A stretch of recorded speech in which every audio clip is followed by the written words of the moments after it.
اور بتایا کہ تمہارے گریہ و نالہ کی وجہ سے رسول اکرم صلی اللہ علیہ وآلہ وسلم بے چین ہیں۔ عباس کی آہیں جیسے ہی خاموش ہوئیں تو رسول خدا صلی اللہ علیہ وآلہ وسلم کو نیند آ گئی۔ حوالہ ہے پیغمبر و یاران 2-85 اور طبقات 4-7 اور 2۔ آگے چلتے ہیں۔ چوتھی داستان ہے، اس کا عنوان ہے صلہ رحمی کا زندگی سے براہ راست واسطہ۔ صلہ رحمی کا زندگی سے براہ راست واسطہ۔ تفصیلات یوں ہیں کہ شعیب عقر فوقی، عین قاف رے فے واو قاف چھوٹی ہے، شعیب عقر فوقی امام موسیٰ کاظم علیہ السلام کے معتمد ساتھیوں میں سے تھے۔ وہ بیان کرتے ہیں کہ ایام حج تھے اور ہم حج کے لیے گئے ہوئے تھے۔ ایک دن امام موسیٰ کاظم علیہ السلام نے مجھ سے فرمایا کہ شعیب، کل تم سے ایک شخص ملاقات کرے گا کہ جس کا تعلق مراکش کے علاقے سے ہوگا، اور وہ تجھ سے میرے متعلق دریافت کرے گا، تو تم اسے جواب میں کہنا کہ خدا کی قسم موسیٰ بن جعفر علیہ السلام امام ہیں اور امام صادق علیہ السلام نے ان کی امامت پر نص فرمائی ہے، اور اگر وہ کچھ تجھ سے حلال و حرام کے متعلق سوال کرے تو تم میری طرف سے اسے جواب دینا۔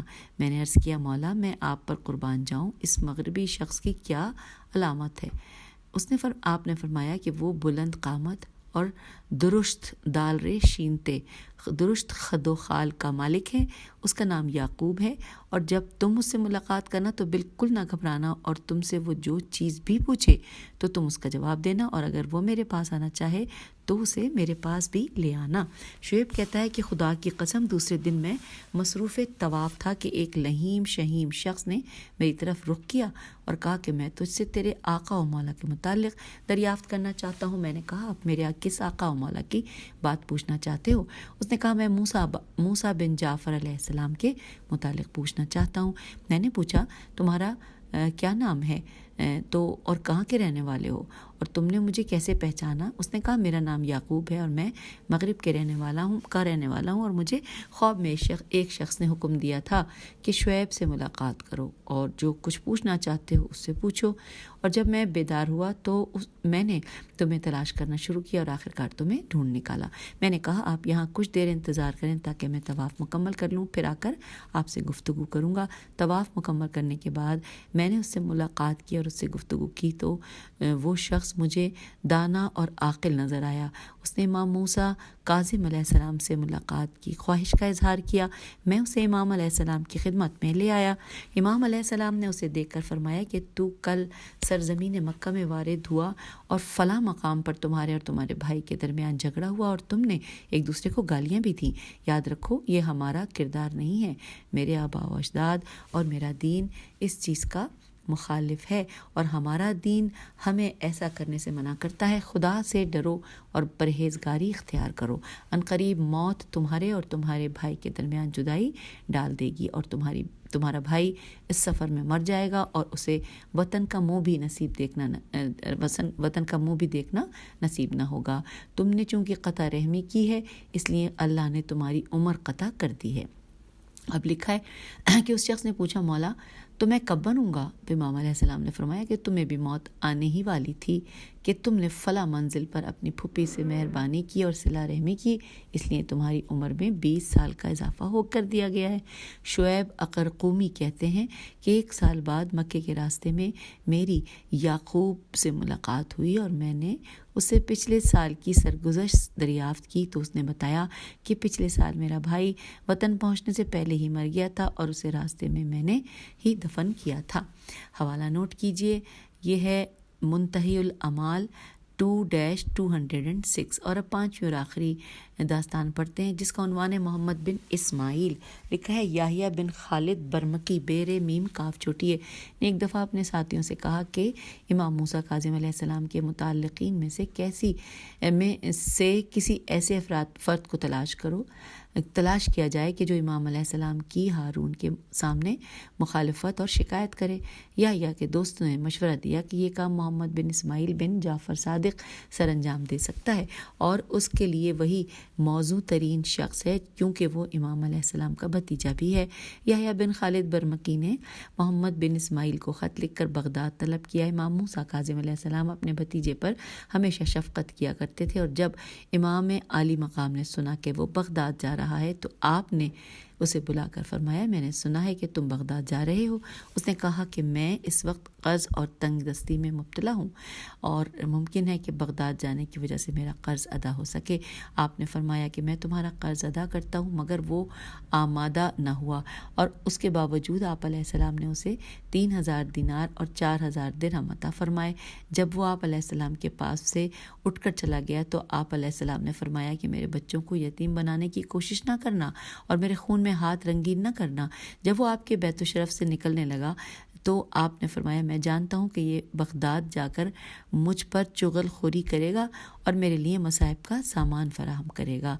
آپ کے ساتھیوں نے عرض کی، مولا تو پھر آپ نے ایسے شخص کی مدد کیوں کی؟ تو آپ نے فرمایا کہ میرے آبائے طاہرین نے رسالت مآب صلی اللہ علیہ وآلہ وسلم سے روایت کی ہے، انہوں نے فرمایا کہ جب ایک رشتہ دار دوسرے پر جفا کرے اور دوسرا اس سے نیکی کرے تو ستمگار تباہ ہو جاتا ہے اور اس کی زندگی کا خاتمہ ہو جاتا ہے۔ علی بن اسماعیل مدینے سے بغداد گیا۔ یحییٰ بن خالد نے یہ دوسرے پیراگراف پہ میں آ گئی ہوں، لکھا ہے علی بن اسماعیل مدینے سے بغداد گیا۔ یحییٰ بن خالد نے اس کا پرتپاک استقبال کیا۔ محمد بن اسماعیل نے امام موسیٰ کاظم علیہ السلام کی شکایتیں کی۔ یحییٰ برمکی اسے ہارون کے پاس لے گیا۔ جاتے ہی محمد بن اسماعیل نے ہارون سے کہا، مجھے تعجب ہے کہ ایک وقت میں 2 خلیفہ موجود ہیں۔ مدینے میں موسیٰ بن جعفر طیار اور مشرق و مغرب سے ان کے پاس خراج آ رہا ہے، ادھر بغداد میں آپ خلیفہ ہیں، لکھا ہے ہارون۔ پھر اگلے ساتھ ہی لکھا ہے کہ ہارون رشید نے 20,000 درہم کی اسے رسید لکھ دی اور محمد بن اسماعیل سے کہا کہ بہتر ہے کہ رقم کا خط مشرقی علاقے کے کسی حکمران کے نام لکھ دیا جائے تاکہ مجھے وہاں سے لے جانے میں آسانی رہے۔ ابھی اسے انعام کی رقم نہیں ملی تھی، وہ قضائے حاجت کے لیے بیت الخلا گیا تو وہاں سے اس کی زوردار چیخیں سنائی دیں۔ لوگ اسے وہاں سے اٹھا کر لائے تو اس کی انتڑیاں اور ہاضمے کا نظام باہر آ چکا تھا۔ طبیبوں نے اس کے بچانے کی سر توڑ کوشش کی، وہ بستر پر تڑپ رہا تھا۔ حکومت کے ملازمین اس کے انعام کی رقم کو لے کر آئے اور کہا کہ تمہارا انعام حاضر ہے۔ اس نے کہا، اب میں اس انعام کو لے کر کیا کروں گا؟ میں تو چند لمحات میں مرنے والا ہوں۔ چند ساعات بعد وہ مر گیا اور اس کے بعد امام موسیٰ کاظم علیہ السلام کو قید کر لیا گیا اور زندان میں ہی امام علیہ السلام کی شہادت واقع ہوئی۔ حوالہ نوٹ کیجیے، جامع نورین صفحہ نمبر 24۔ تو سامعین، اس نشست میں آپ سے اجازت چاہتی ہوں جہاں پہ ہم نے صدقہ اور صلہ رحمی کے حوالے سے تفصیلات جان لی ہیں۔ اجازت دیجیے، خدا حافظ، فی امان اللہ۔